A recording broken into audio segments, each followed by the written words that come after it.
A gente faz a leitura da primeira carta de Paulo a Timóteo, capítulo 4, são 16 versículos. A gente faz a leitura desse texto e aí depois a gente se coloca diante de Deus mais uma vez para pedir ao Senhor que Ele ilumine o nosso coração, que Ele nos dê entendimento aqui enquanto a gente medita na palavra. Está escrito, palavra de Deus, 1 Timóteo, capítulo 4. O Espírito diz claramente que nos últimos tempos alguns abandonarão a fé e seguirão espíritos enganadores e doutrinas de demônios. Tais ensinamentos vêm de homens hipócritas e mentirosos que têm a consciência cauterizada e proíbem o casamento e o consumo de alimentos que Deus criou para serem recebidos com ações de graças pelos que creem e conhecem a verdade.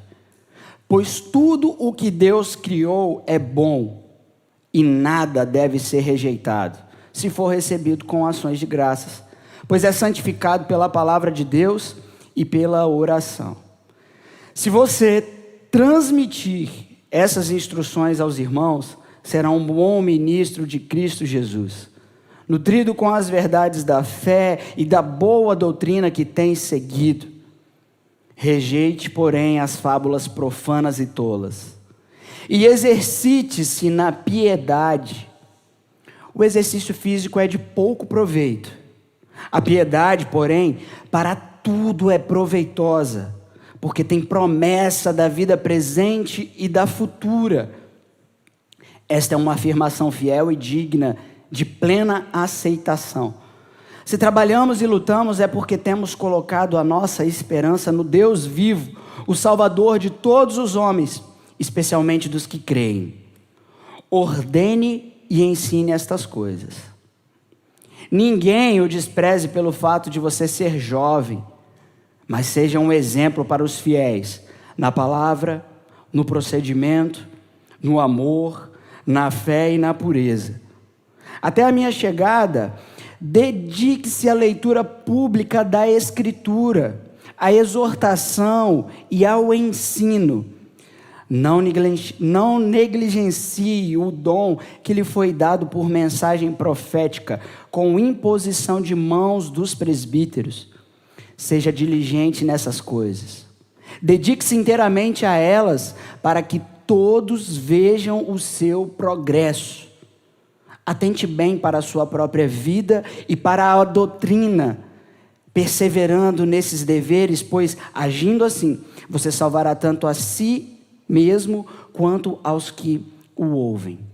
Até aqui a nossa leitura e agora a nossa oração diante de Deus, pedindo graça, pedindo ao Senhor que Ele nos ilumine nesse tempo aqui de experiência com a palavra dEle. Pai, em nome de Jesus pedimos, guia-nos, conduza-nos pela Tua palavra. Santo Senhor, tenha misericórdia de nós. Nós não podemos nada, Senhor, diante de Ti, se o Senhor não operar em nós o poder do Teu Espírito, o poder da ressurreição de Cristo em nosso coração, para que os nossos olhos sejam abertos e que haja entendimento acerca da Tua verdade. Ajuda-nos, Deus, pois existem muitos desafios, muitas influências, Deus, para nos desviar para os maus caminhos. Ajuda-nos, Pai Celestial, para que andemos em comunhão com o Senhor e em comunhão uns com os outros, debaixo da orientação da Tua palavra. É o que eu te peço, Deus Pai, em nome de Jesus, o Teu Filho amado. Amém. Eu estive há algum tempo com um pastor muito amigo e nós conversávamos um pouco sobre a experiência de ministério, e ele, que está há muito tempo já à frente de uma igreja, disse para mim que ele não conseguia ainda visitar a maior parte dos membros da sua igreja, não por negligência, não por omissão, mas porque os membros da igreja se recusam a recebê-lo em sua casa, porque os membros da igreja não querem estreitar o laço com aquele que exerce uma liderança espiritual na igreja.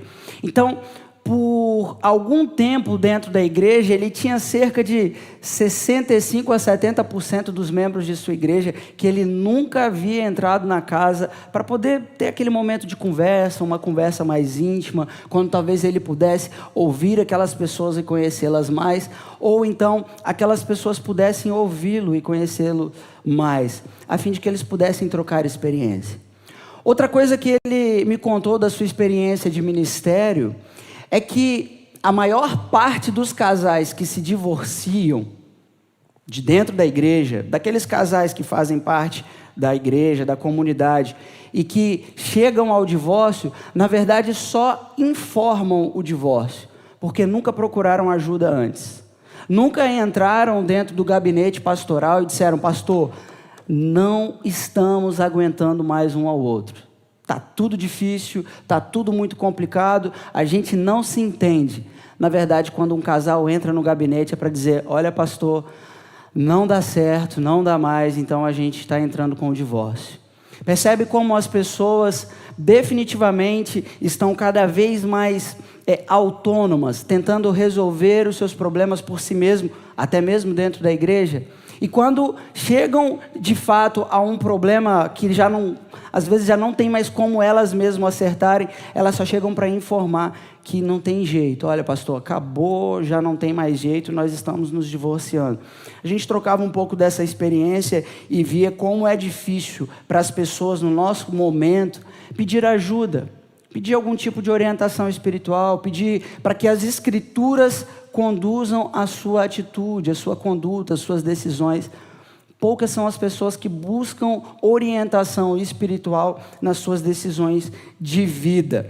E aí, essa carta que a gente tem aqui em mãos, é a carta que o apóstolo Paulo escreve a Timóteo, um jovem pastor da igreja de Éfeso. Esse jovem pastor, Timóteo, ele tinha um grande desafio concedido pelo apóstolo Paulo. Olha, Timóteo, você deve combater as falsas doutrinas dentro da igreja.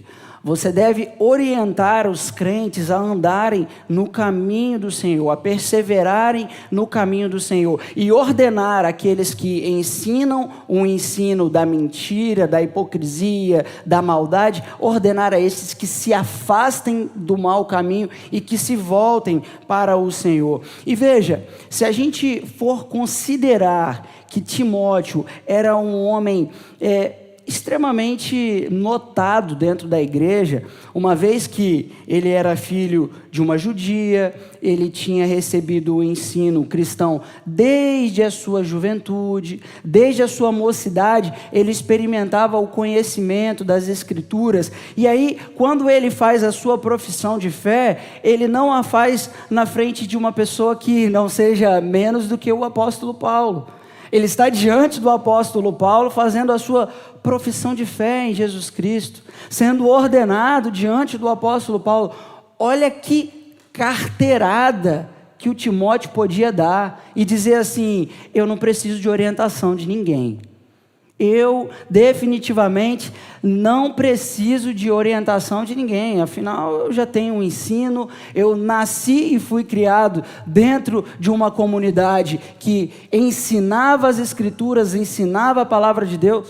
O apóstolo Paulo, aquele que encontrou Jesus, ele viu a minha profissão de fé, ele viu o momento que eu fui ordenado para ser ministro do Evangelho. Quem é que vai vir me dar orientação? Como se ele não precisasse de nenhum tipo de orientação, ele poderia dar essa carteirada.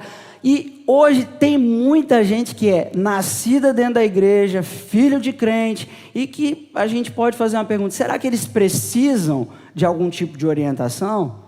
Será que a gente, como crente, que já tem uma caminhada cristã, que já teve experiências com Deus, a gente não está negando que esses fatos, a gente pode ser filho de crente, ter uma caminhada cristã, mas será que a gente não precisa de ajuda?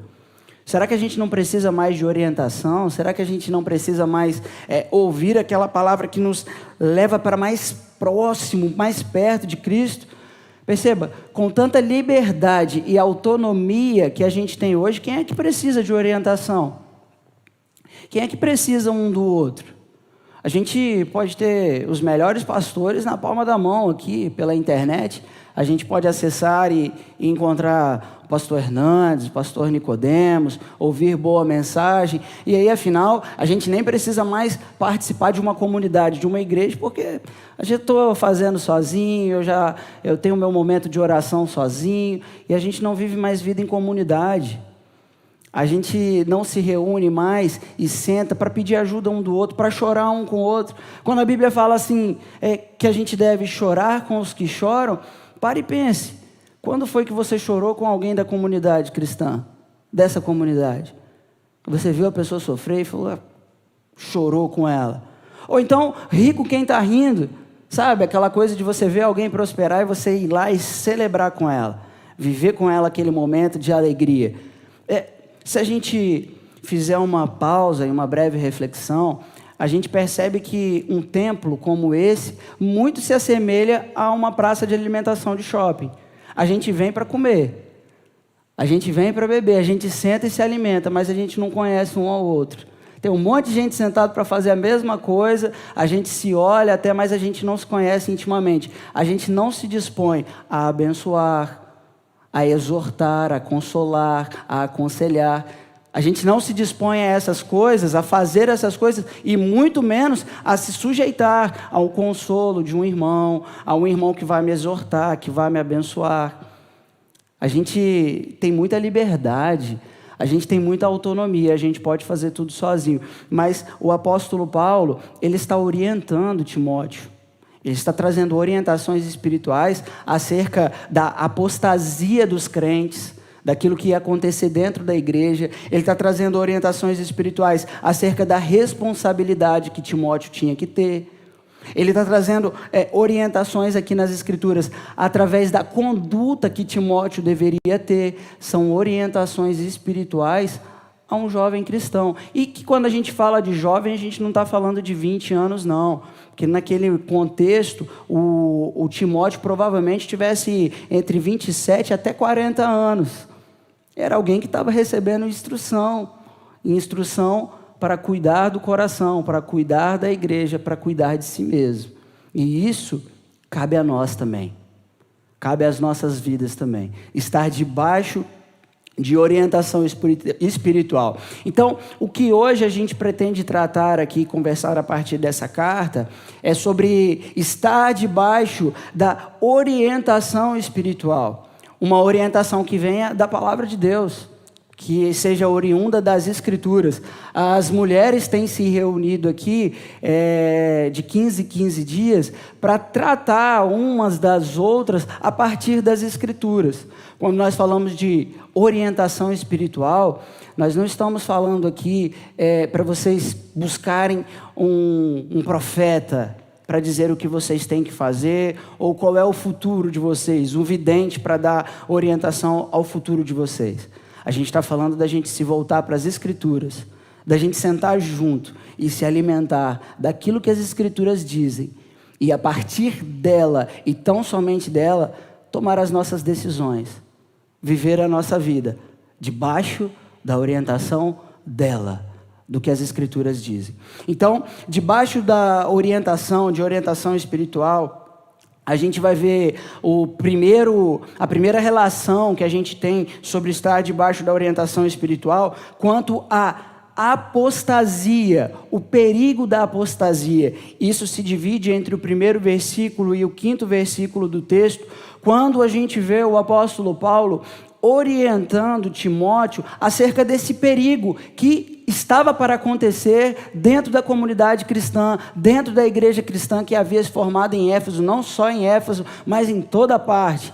Haveria de acontecer apostasia. O que é apostasia? Que risco é esse? É do abandono da fé. São aquelas pessoas que vêm à igreja, que professam a fé em Jesus Cristo, mas que se desviam com algum tempo. Isso daqui, olha para o primeiro versículo e veja o que o apóstolo Paulo está dando como orientação ao Timóteo. Ele diz, o Espírito diz claramente, ou seja, não existe uma questão de, será que é essa a interpretação? Será que foi isso mesmo que ele quis dizer? Não, é muito óbvio que o Espírito Santo de Deus, o que o próprio Deus está revelando expressamente para a igreja. Ele vai dizer, nos últimos tempos. Quais são os últimos tempos? Aquele tempo que se inicia lá em Atos capítulo 2, quando temos o derramamento do Espírito Santo. Aqui nós temos os últimos tempos sendo iniciados. Esses tempos que nós estamos vivendo são os últimos tempos, os tempos em que aguardamos a vinda do Rei dos Reis, o Senhor Jesus. Então está escrito, o Espírito diz claramente que nos últimos tempos, alguns o quê? Abandonarão a fé e farão o quê? Seguirão espíritos enganadores e doutrinas de demônios. Perceba, abandonar e seguir são duas coisas que acontecem e que o Espírito estava anunciando que aconteceria dentro da igreja e que acontecem hoje. Aqui nós temos uma orientação espiritual para a igreja. Quando a gente ouve nas Escrituras falar assim, carta pastoral, ou seja, Paulo está escrevendo para Timóteo, que é um pastor. A gente pode pensar assim, não, isso aí é para o Rômulo, é para o Filipe, são para os pastores apenas. Não, nós temos em nossas mãos a palavra de Deus, que se aplica ao coração de todo crente, de todo aquele que crê e confessa o Senhor Jesus Cristo. Então essa palavra é para a igreja, é para mim e é para você também. É para minha irmã, para o meu irmão, é para cada um de nós. A palavra que mostra para a gente o perigo da apostasia, do abandono da fé. E isso o Espírito Santo diz claramente para a igreja. Alguns abandonarão e seguirão espíritos enganadores e doutrinas demoníacas. Perceba, espíritos e demônios. Ele está falando de coisas materiais aqui? Não, ele está falando de questões espirituais, de orientações espirituais, que eu e você podemos deixar a nossa fé cristã por qual razão? Por causa daquilo que acende no nosso coração. A primeira coisa é, aquilo que a gente está ouvindo como doutrinas que se levantam para talvez amaciar o nosso ego, para falar um pouquinho bem da gente, talvez a gente já passe a gostar disso.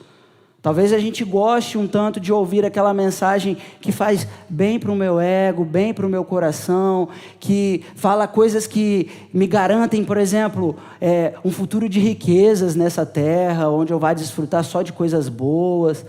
Talvez esse tipo de mensagem comece a fazer parte da nossa vida, fazer parte da nossa realidade, e a gente se aproprie disso.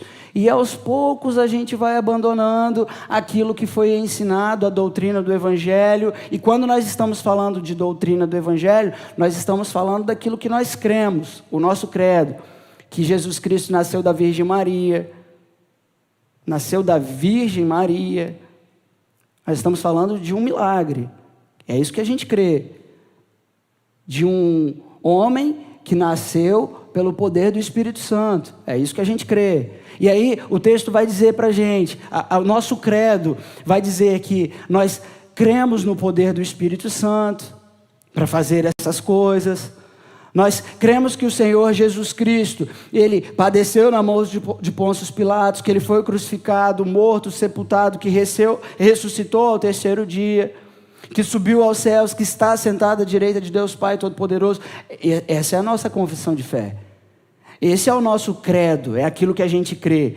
Mas, percebam, a gente deve fazer uma avaliação e perceber se a nossa vida tem a ver com essa crença.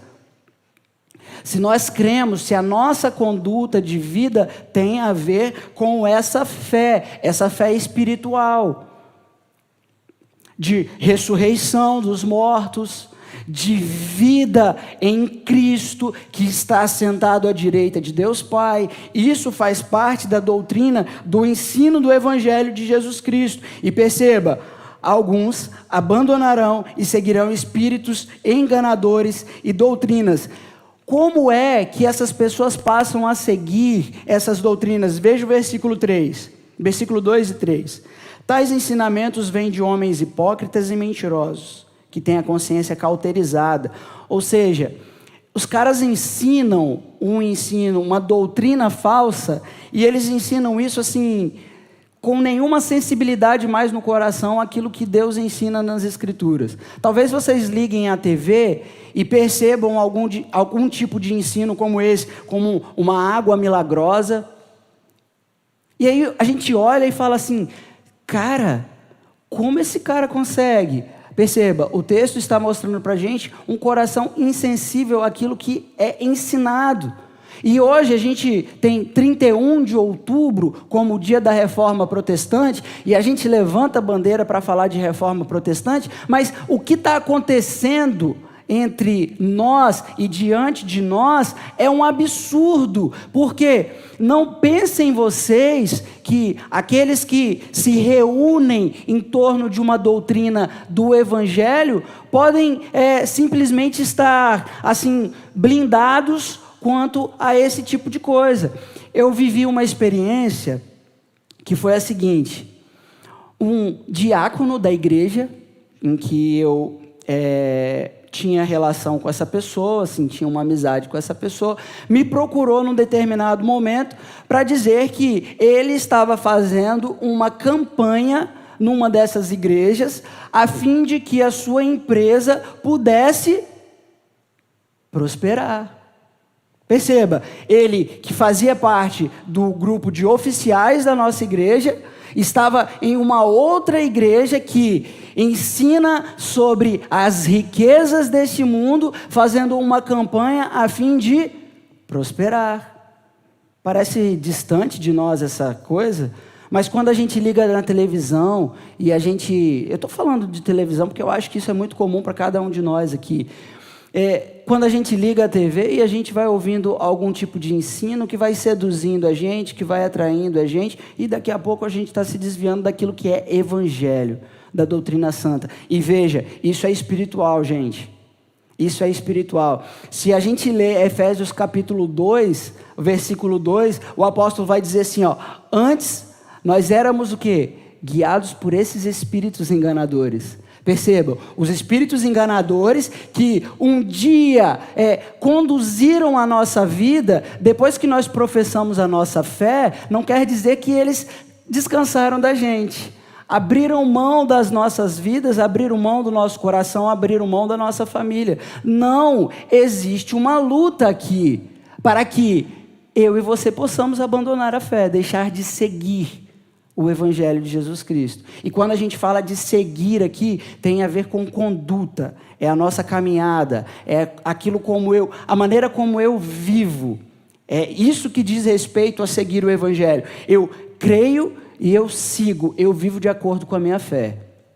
E aí o apóstolo Paulo está dando essa orientação. Aí o versículo 3 vai dizer que eles proíbem o casamento, e eles também proíbem o consumo de alimentos que Deus criou. Aqui, casamento e alimentos, naquele contexto, é que muitos dos judeus, eles se voltavam com uma conduta de espiritualidade, de uma fé, que fazia com que os crentes daquela época se abstessem, por exemplo, do sexo. Então, para que homem e mulher não se relacionassem, eles conduziam através dessa doutrina que o homem e mulher não se casassem, para que eles tivessem uma vida espiritual, não material, porque a matéria era carnal.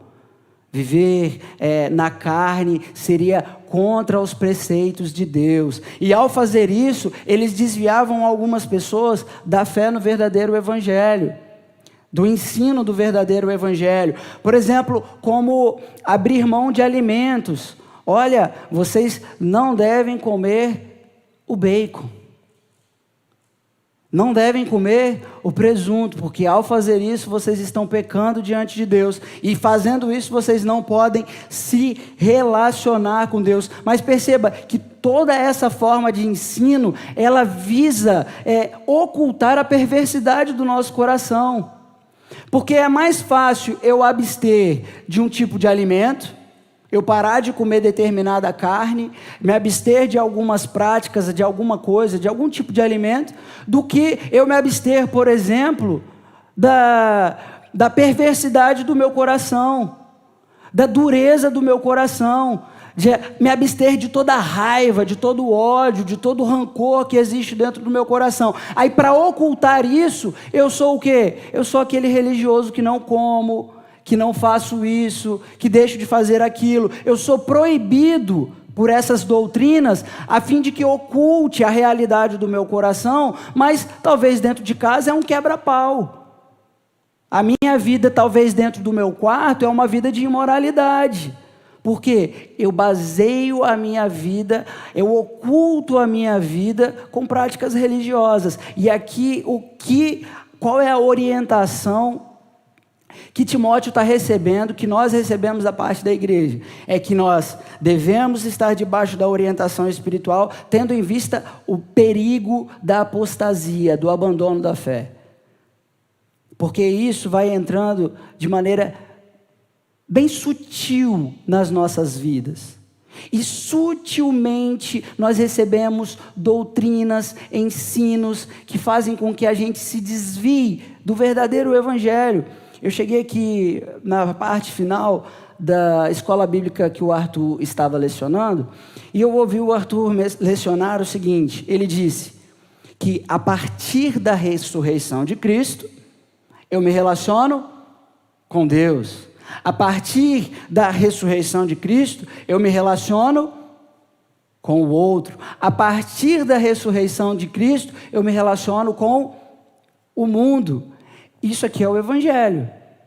Porque a partir da fé que eu tenho em Jesus Cristo, eu me relaciono com as pessoas, eu me relaciono com Deus, e eu me relaciono com todas as coisas que estão ao meu redor, com tudo que está nesse mundo. A partir de Cristo. É essa fé que molda o nosso coração, e não proibições de doutrinas humanas, e a gente pode se desviar por causa da dureza do nosso coração. A segunda orientação, a gente encontra do versículo 6 a 11 das Escrituras, e a gente, olhando para isso, deve estar debaixo da orientação espiritual quanto à responsabilidade, a responsabilidade que eu e você temos. Olha para o texto, versículos 6 a 11, o que nós encontramos. O apóstolo está dizendo a Timóteo: se você transmitir essas instruções aos irmãos, será um bom ministro de Cristo Jesus, nutrido com as verdades da fé e da boa doutrina que tem seguido. Transmitir, isso daqui é uma responsabilidade que o apóstolo Paulo está orientando Timóteo. Timóteo, você tem que transmitir, comunicar, ensinar as pessoas acerca disso. Acerca de quê? Dessa apostasia, desse perigo. Quantas são as pessoas que nós estamos vendo se desviando, mas para a gente manter o quê? Afinidade, amizade, aquele laço. Poxa, o cara é meu amigo, eu não posso falar para ele. Se eu disser para ele que ele está errado, ele vai ficar chateado comigo. Não é o perfil do brasileiro? A gente não gosta de evitar esse tipo de constrangimento com pessoas, mas perceba, as pessoas estão abandonando a fé, seguindo espíritos enganadores, doutrinas demoníacas, como as Escrituras mostram para a gente. E quando a gente fala de doutrina demoníaca, nós estamos falando de tudo aquilo que é oposto, rebelde, que é contrário à vontade de Deus. Então, as pessoas estão se desviando da fé, e nós temos a responsabilidade de transmitir essas instruções aos nossos irmãos. Responsabilidade de quem? Minha? Nossa, da igreja. Se a gente percebe que o irmão do lado, o cara está com uma conversa diferente demais daquilo que a Escritura diz. Que negócio é esse, cara? A Bíblia fala isso. A Bíblia aponta para esse caminho, e olha o que está acontecendo. Que tipo de conversa é essa? Vamos conversar mais, vamos tomar um café, vamos tentar resolver essa questão. Diz para mim quem você está ouvindo, o que você está ouvindo, que está te levando a essas ideias. A gente tem essa responsabilidade. Isso aqui é instrução, é orientação espiritual, que a gente tem que transmitir aos nossos irmãos, aqueles que estão se desviando, aqueles que estão seguindo a essas doutrinas. E a gente precisa estar sensível a isso, para transmitir essas coisas. A gente tem que perceber, caminhar junto. Porque como eu posso saber que a minha esposa Pensem bem, como eu posso saber que a minha esposa está se desviando da doutrina das Escrituras se eu almoço com ela, mas não troco uma palavra com ela? Se eu entro dentro do carro com ela e não troco uma palavra com ela? Percebe? Eu preciso de quê? Relação. Eu preciso conversar. Como vocês saberão se a vida uns dos outros estão se desviando do caminho da fé, se vocês não se relacionarem, se a igreja não se relacionar, se a gente continuar sentando nesses bancos, se alimentando como a gente se alimenta numa praça de alimentação, onde todo mundo senta para comer, mas não se conhece? A gente precisa de relacionamento. Para quê? Para que a gente possa orientar os nossos irmãos, porque isso é responsabilidade nossa. Transmitir, ensinar os nossos irmãos. Perceba outra responsabilidade que ele vai dizer no versículo 7. Responsabilidade nossa. A gente está debaixo de orientação espiritual quanto à responsabilidade. Perceba, versículo 7. Rejeite, porém, as fábulas profanas e tolas. Ou seja, se a gente tem ouvido algum tipo de doutrina, algum tipo de fábula, mito, que talvez seduza o nosso coração, qual é a nossa responsabilidade aqui? É pedir assim: ah, Deus, por favor, não me dê. Não, a responsabilidade minha é rejeitar, falar, isso não tem parte com Deus. E isso daqui tem parte com o demônio. Porque ou é doutrina das Escrituras ou doutrinas demoníacas, espíritos enganadores. Então, a gente precisa se orientar a partir das Escrituras para então rejeitar aquilo que é profano, essas fábulas profanas e tolas que não têm parte com as Escrituras, não têm parte com a palavra de Deus.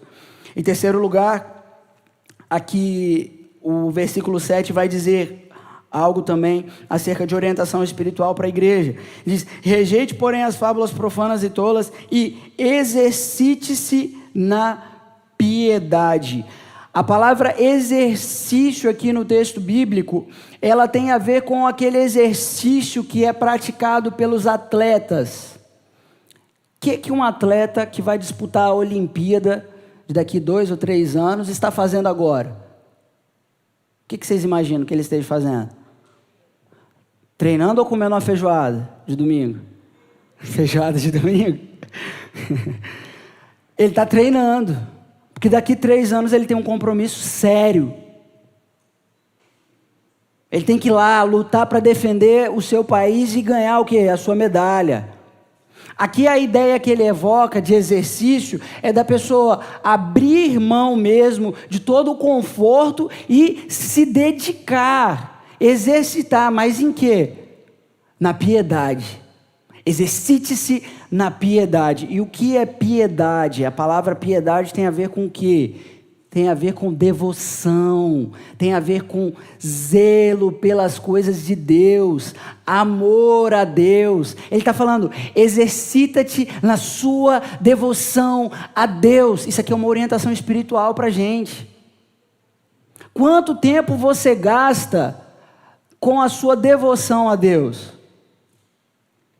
A Sueli fez uma pegadinha essa semana no grupo. Quem viu? Vocês viram a Sueli? Ela fez uma pegadinha no grupo.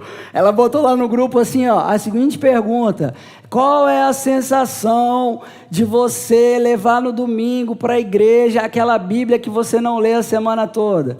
Qual é a sensação? Não responda, que é maravilhosa, viu? Não responda. A gente precisa compreender que existe a necessidade, como responsabilidade nossa, de se exercitar, de se empenhar na devoção. Eu preciso dedicar algum tempo, ou uma boa parte de tempo, em conhecimento das Escrituras, conhecimento da doutrina. E isso aqui é uma orientação espiritual para a nossa vida, para a nossa igreja, para a nossa comunidade. Saber que nós precisamos desse exercício prático. Lembrem-se disso. Eu usei aqui o exemplo daquele atleta que vai disputar a Olimpíadas. Ele tem a Olimpíadas lá na frente. O que nós temos lá na frente para encontrar? A Jesus. Não esqueçam disso. O que você tem para encontrar lá na frente, que vai te dar a coroa, é Jesus. Então exercite-se. Dedique-se por esse encontro com Ele, para receber a coroa das mãos dEle. Esse exercício deve fazer parte da igreja, da comunidade cristã. Exercite-se na piedade, na devoção, no amor a Deus, para que a gente experimente esse grande dia do encontro, o dia que Ele nos dará essa coroa, a experiência de um atleta que lutou, que zelou para poder estar lá, junto dEle, ao lado dEle. Exercite-se na piedade. E aí o texto vai dizer, ainda no versículo 11, ele vai dizer a Timóteo: ordene e ensine estas coisas. Que coisas? Ele está dizendo sobre rejeitar e se exercitar. É sobre essas coisas que ele vem falando. Ele deve dizer assim: olha, Timóteo, você deve ordenar e ensinar essas coisas. O quê?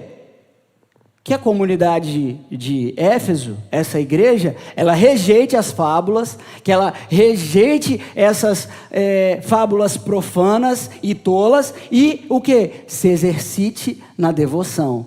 Então, existe aqui para nós, como um trabalho mútuo, esse cuidado, esse zelo um com o outro.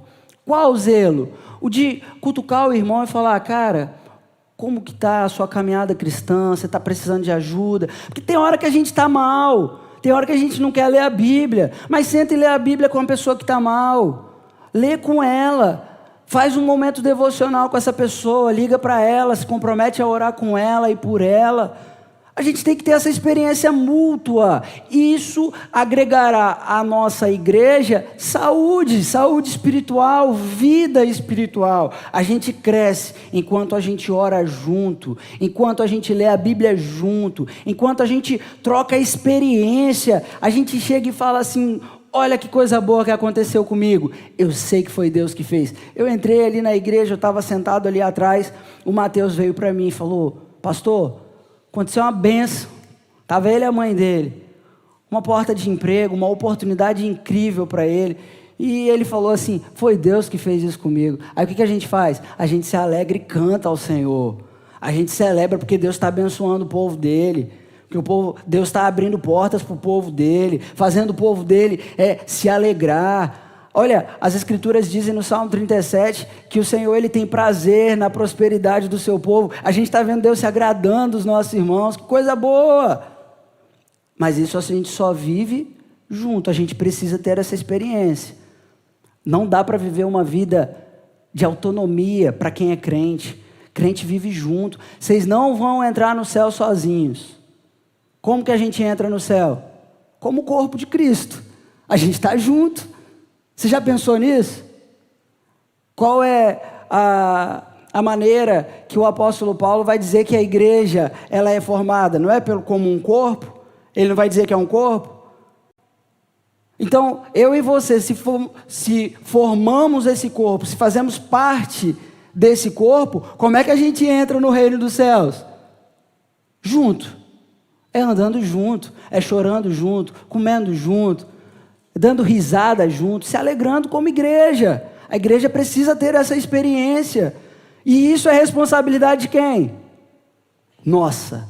Responsabilidade nossa. Ordenar, ensinar, rejeitar essas coisas, viver essa vida de piedade, se exercitar para aquele grande encontro, porque a gente não vai se encontrar sozinho, a gente vai se encontrar junto. Amém?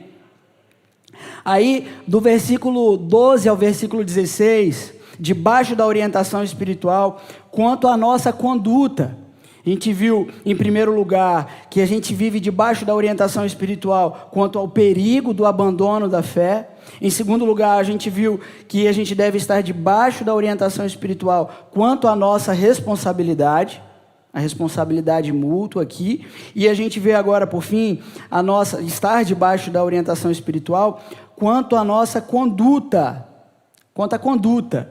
Veja o que essa orientação do apóstolo Paulo, no capítulo 4, do versículo 12 ao versículo 16. Ele vai dizer: ninguém o despreze pelo fato de você ser jovem. Por que o apóstolo Paulo está dizendo isso para Timóteo? É porque é uma coisa que não aconteceu, que não acontecia? Certo que sim. Certo que sim. Ele escreve porque era algo que estava acontecendo em corrente. O Timóteo era um jovem pastor que recebeu uma orientação apostólica para cuidar da igreja, para zelar das pessoas. E quando a gente está dentro de uma igreja, a gente tem pessoas mais novas, pessoas mais velhas, pessoas com mais experiência, pessoas casadas, pessoas solteiras. E o que acontecia com o Timóteo? Ele era desprezado. Por quê? Por causa da idade dele, da mocidade dele, por causa de pouca experiência. Mas o que gente, isso aqui é muito sério. O que que enquanto eu faço, quando eu aconselho alguém, o que torna autoridade naquele momento que a gente está aconselhando? Qual é a autoridade no momento de um aconselhamento, no momento de exortação? É o pastor? Lembra da reforma protestante, Lutero? Ele vai dizer que é o Papa que é a autoridade? Ou ele vai dizer que é a Escritura? É a Escritura, é a palavra de Deus. A Nenete levantou a Bíblia ali, ó, a palavra de Deus, o grito da reforma. Só a Escritura, porque enquanto eu aconselho alguém, se eu estiver falando a partir do que está escrito, eu não estou aconselhando a partir da minha experiência de vida. Não é o menino de 15, 20 anos que está orientando. São as Escrituras, é a palavra de Deus. Não é porque ele teve a experiência X ou Y que ele vai me orientar, que ele vai me aconselhar. Não é por causa disso, mas é pelas Escrituras. E parece curioso eu estar falando isso aqui hoje, porque essa semana eu passei por uma situação em que eu sentei para conversar com uma pessoa que não é da nossa igreja, que queria falar alguma coisa, e por ela ser mais velha do que eu, toda hora que eu abria a Bíblia, que eu li um texto da Bíblia, ele, pastor, falava assim, você não sabe de nada, pastor. Aí eu falei, mas sou eu, está escrito aqui, não, mas você não sabe, pastor. Aí eu falei para ele, eu falei assim, você me ofende, sabe por causa de quê? Eu falei com essa risadinha, porque você está desprezando a mim, mas enquanto você está desprezando a mim, você não está ouvindo o que está escrito. Eu falei, atenção, Zé, é o que está escrito na Bíblia, não sou eu, não. Então, se você despreza a mim, mas a autoridade nessa conversa não sou eu, são as Escrituras. Então, o que a gente precisa ter atenção? Se aquilo que a gente está fazendo um com o outro, a maneira como a gente está tratando um ao outro, é com base nas Escrituras. Se o ensino que a gente está promovendo aqui é com base nas Escrituras. Aí eu vou chegar aqui hoje e vou começar a contar as minhas experiências de fé. Não é isso. Eu não tenho lembrança de ter contado um dia alguma experiência de fé, de alguma coisa que Deus fez, embora Deus tenha feito muitas na minha vida. Embora eu e a Letícia, a gente esteja vivendo muitas coisas que Deus vem fazendo durante esse ano na nossa vida. Eu não cheguei aqui na frente para contar a experiência da minha vida para vocês, para que vocês creiam. Porque não era isso que os apóstolos faziam. O que os apóstolos faziam? Eles se ensinavam que Jesus Cristo nasceu da Virgem Maria, que ele padeceu sob Pôncio Pilatos, que ele foi morto, que ele foi crucificado, que ele ressuscitou ao terceiro dia. E é isso que é para crer. Não é na minha experiência.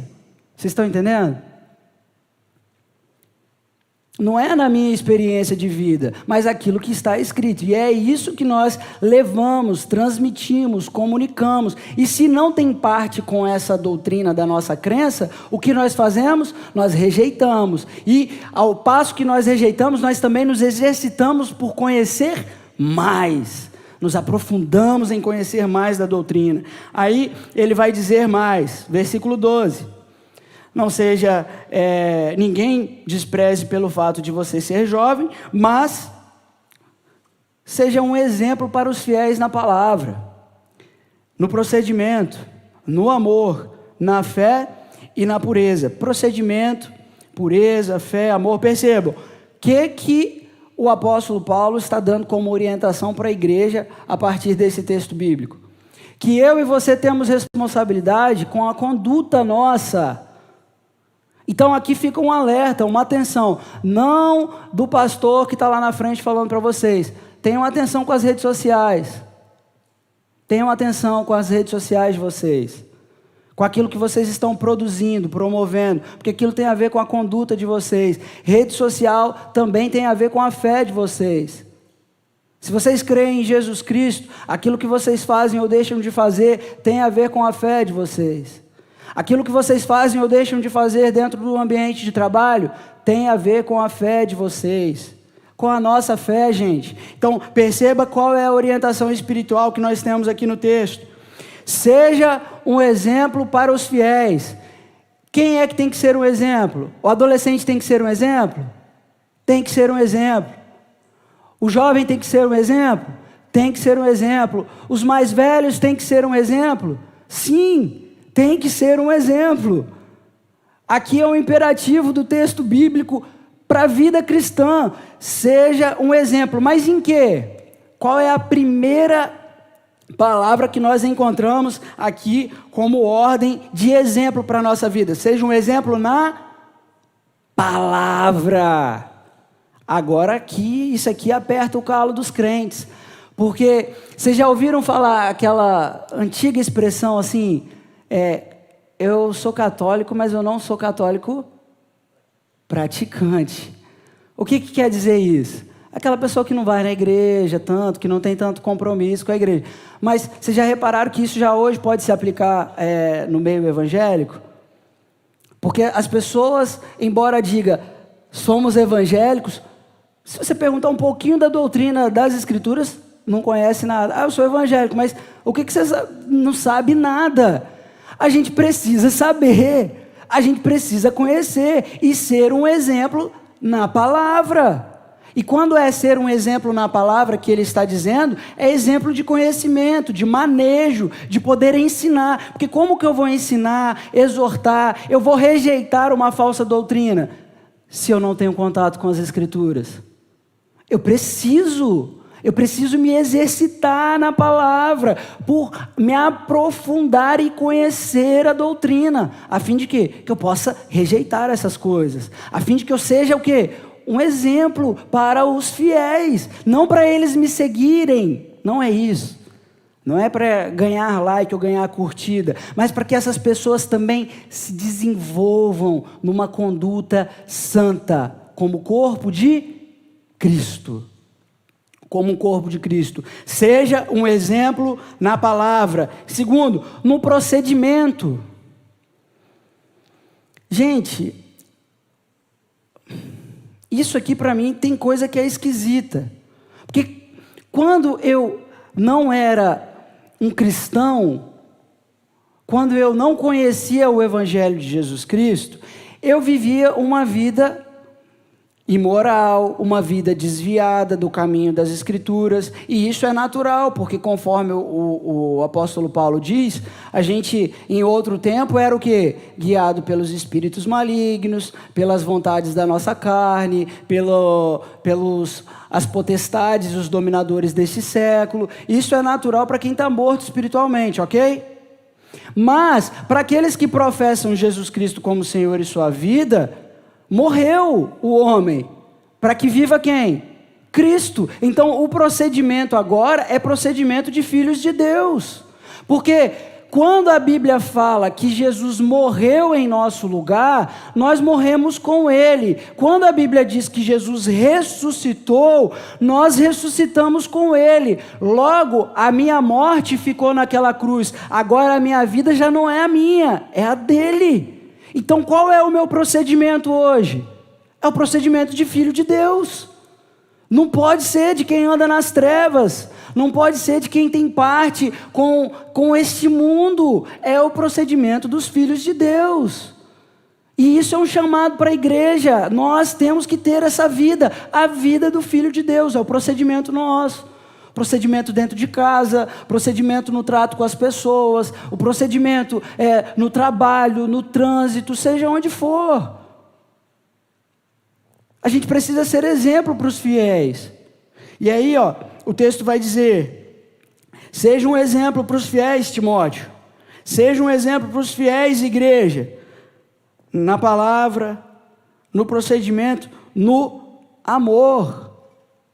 No amor. E quando aqui o texto está falando de amor, ele está falando assim, perceba que a próxima palavra seja um exemplo para os fiéis na fé. Então ele está falando de amor e fé, ele está falando de cuidado um com o outro, na relação um com o outro, na horizontal e na fé. A gente tem que ser exemplo no trato com as pessoas, exemplo na relação que a gente tem com Deus, a relação que a gente tem com o irmão, com a irmã. Isso aqui é uma orientação espiritual, é uma orientação para a nossa vida, tem a ver com a nossa conduta, como eu lido com as pessoas, como eu lido com os mais velhos. Eu lido com respeito, com carinho, com disposição. Amor tem a ver com o nosso sacrifício pelas pessoas, pelo outro, pelo próximo, por aqueles que estão aqui dentro nesse momento. E a gente tem que ser exemplo. Agora, quando a gente vai falar de igreja, quando a gente vai falar de crente, gente, é um absurdo, mas a gente só ouve falar mal. Porque igreja o quê? Igreja não presta. Igreja o quê? A igreja tem um monte de gente assim, assim, assado. É mentira?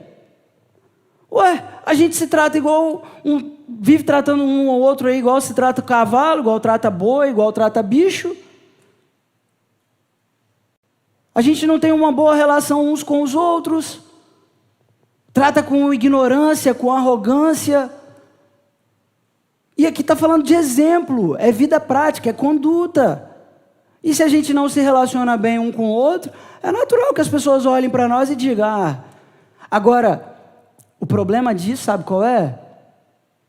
É que enquanto a gente trata um ao outro assim, é a noiva de Cristo que leva a fama de profana.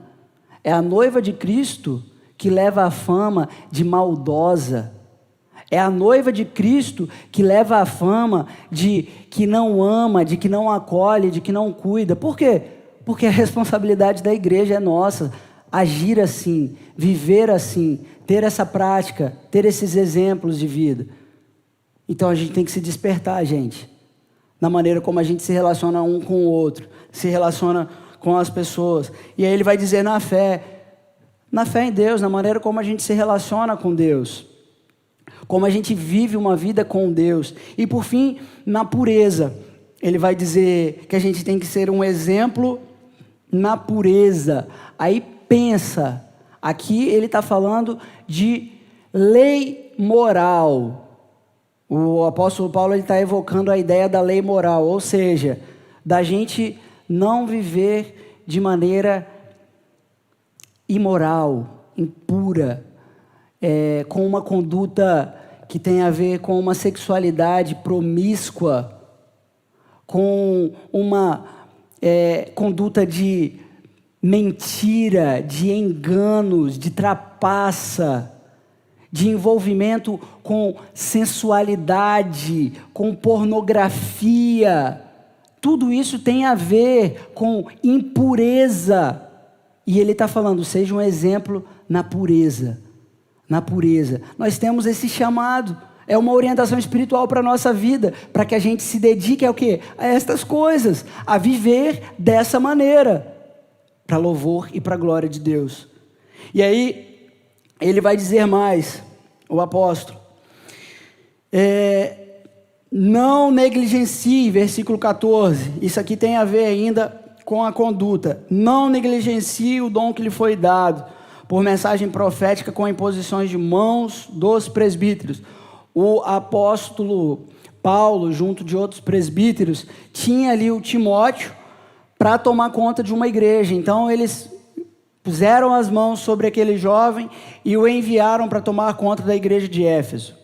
Você deve pensar assim, eu não fiz isso. Eu não sou pastor, não tem a ver comigo. Mas em algum momento você veio aqui à frente e você foi batizado em nome do Pai, do Filho e do Espírito Santo. Em algum momento você veio aqui e disse que você confessa que Jesus Cristo é Senhor e Salvador da sua vida. A fé é dom de Deus, foi dado a você. O que você faz da sua fé? Você não pode negligenciar a fé que você recebeu. Não dá para a gente negligenciar aquilo que a gente recebeu da parte de Deus Pai. Nós não podemos abrir mão daquilo que a gente tem confessado, professado com os nossos lábios. Que Jesus Cristo é Senhor. Não dá para negligenciar isso. Isso é um dom da parte do próprio Deus para as nossas vidas. E aí, por fim, ele vai falar da dedicação e zelo no versículo 15 e 16. Seja diligente nessas coisas. Dedique-se inteiramente a elas, para que todos vejam o seu progresso. Progresso na vida cristã. Progresso na santidade. Não dá para a gente continuar aquela coisa, a pessoa que vive caindo no mesmo pecado, no mesmo erro. Tem que ter um avanço, tem que ter um progresso, porque quem concede isso é Deus Pai. É Deus Pai. E ele está falando, seja diligente, dedique-se inteiramente a elas. E isso aqui tem a ver com a doutrina. Tem a ver com a doutrina, tenha zelo pela doutrina. Preserve ela no seu coração, preserve ela na sua mente. Tenha no seu coração a palavra, que o seu coração esteja cativo à palavra, para que as suas condutas, as suas atitudes sejam baseadas nas Escrituras. Dedique-se inteiramente a isso. Versículo 16, ele diz assim, atente bem para a sua própria vida e para a doutrina. E aqui a gente encerra. Atente-se bem versículo 16, para a sua própria vida e para a doutrina. O que o apóstolo Paulo está orientando espiritualmente a minha vida e a sua com isso?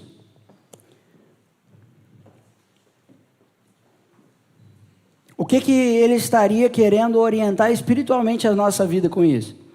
Ele falando assim, olhe para a sua vida e olhe para onde? Para a doutrina. E o que ele quer com isso? Olha lá, o presbítero Jader, que isso esteja o quê? Alinhado. Alinhado. Já pensou? Eu aqui falando e ensinando as Escrituras, descendo daqui e tendo uma conduta totalmente avessa, totalmente contrária àquilo que está escrito. Eu quero dizer só uma coisa, não anula o que está escrito. Não. Porque o que está escrito é palavra de Deus. O que está escrito é palavra de Deus. E o Espírito Santo de Deus, é Ele quem faz isso, é Ele que convence. Não é o meu testemunho que salva a vida de vocês. Não é a minha vida que salva a vida de vocês. É Jesus Cristo e tão somente Jesus Cristo. Mas, ao passo que eu sou responsável, se eu aqui ensinar uma doutrina errada, eu sou responsável pelo desvio de vocês, de muitos de vocês, eu também sou responsável, como ele diz aqui, por ao ensinar e ao ter uma vida assim, eu tenho responsabilidade com o progresso, o avanço e a salvação de vocês. Responsabilidade. Não objetivamente sou eu quem faço isso, mas vida santa, e o ensino das Escrituras, isso deve fazer parte da vida de todo discípulo. E agora, tendo essas orientações espirituais, tendo orientações acerca do perigo da apostasia, orientações acerca da nossa responsabilidade de transmitir, rejeitar, de se exercitar na carreira cristã, quanto à nossa conduta, a conduta de ser um exemplo na palavra, de dedicar, de ter zelo, de ter uma vida pareada com o ensino, a gente agora é convidado a examinar o nosso próprio coração. Como o apóstolo Paulo diz, examina o homem a ti mesmo. Eu queria que você, enquanto o Ministério de Louvor estiver cantando, louvando e bendizendo o nome de Deus, que você se dedicasse, isso aqui é uma orientação espiritual, a observar a palavra da fé, a verdade do Evangelho e a sua vida, a sua conduta. A maneira como você se relaciona com as pessoas, a maneira como você se relaciona com Deus, a maneira como você se relaciona com o mundo, se isso está alinhado ao ensino do Evangelho. Examine o homem a si mesmo, que você tenha esse tempo para fazer esse exame, com base nessas orientações espirituais que a gente hoje ouve, que fazem parte do discípulo, do processo de discipulado. E como eu mencionei no começo, a gente tem como